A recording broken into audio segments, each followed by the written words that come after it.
دیکھیے، ایک تو یہ بات تو مانی جا سکتی ہے کہ انسان کی مصروفیات، اس کی دنیوی ذمہ داریاں، اس کی اور ذمہ داریاں، اس کو یہ اعتکاف بیٹھنا اتنا آسان نہ لگے. لیکن میں آپ سے عرض کروں کہ آخر لوگ 10 10 دن کے لیے چھٹیوں پہ بھی جاتے ہیں، بیمار بھی تو پڑ جاتے ہیں، تب بھی تو چھٹی کرتے ہی ہے نا. یہ میرے خیال میں تھوڑی سی جھجک ہوتی ہے وہ شیطان کی یا نفس کی، جو آدمی کو ڈال دیتی ہے اس چکر میں. تو یہ میں تسلیم کرتا ہوں کہ واقعتاً بعض لوگوں کے لیے ناممکن ہوتا ہے. اس سال کئی لوگ نہیں بیٹھ پائیں گے، اسی لیے اللہ کے رسول صلی اللہ علیہ وسلم نے اور کی تعلیمات کو علماء نے کہا کہ فرض کفایہ ہے کہ کچھ لوگ بھی بیٹھ جائیں اگر ایک علاقے میں سے، تو وہ باقیوں کے لیے کافی ہے.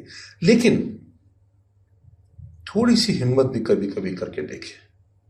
میں نے عرض کیا نا کہ لوگ چھٹیوں کے لیے بھی تو جاتے ہیں، لوگ بعض اوقات بیمار پڑ جاتے ہیں، مجبوری ہوتی ہے کوئی نہ کوئی، تو اس کو بھی کبھی ذرا شوق و ذوق سے اللہ سے مانگیں اور ضرور کوشش کریں.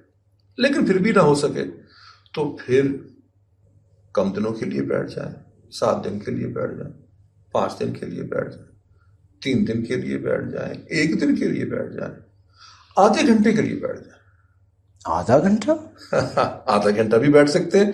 آپ مسجد میں گئے تو ہیں نماز پڑھنے، جی ہاں. تو اس سے کچھ وقت پہلے چلے جائیں، کچھ دیر بعد وہاں رک جائیے، اعتکاف کر لیے، وقف ہو گیا کہ نا، رک جائیں گے اور اس وقت وہ ہی استعمال کر لیں. تو ہو سکتا ہے اللہ تعالیٰ اس میں بہت برکت ڈال دے آپ کے لیے، روحانی طور پر بھی، اجر کے طور پہ بھی. تو یہ اس طرح سے ضائع نہ ہونے دیں اس کو، کچھ نہ کچھ وقت ضرور بیٹھیں. پھر اس طرح تو ہم بہت سارے اعتکاف بیٹھ سکتے ہیں، بہت سارے. تو بیٹھیے، جتنا بیٹھ سکتے ہیں، جتنا کر سکتے ہیں اتنا تو کیجیے.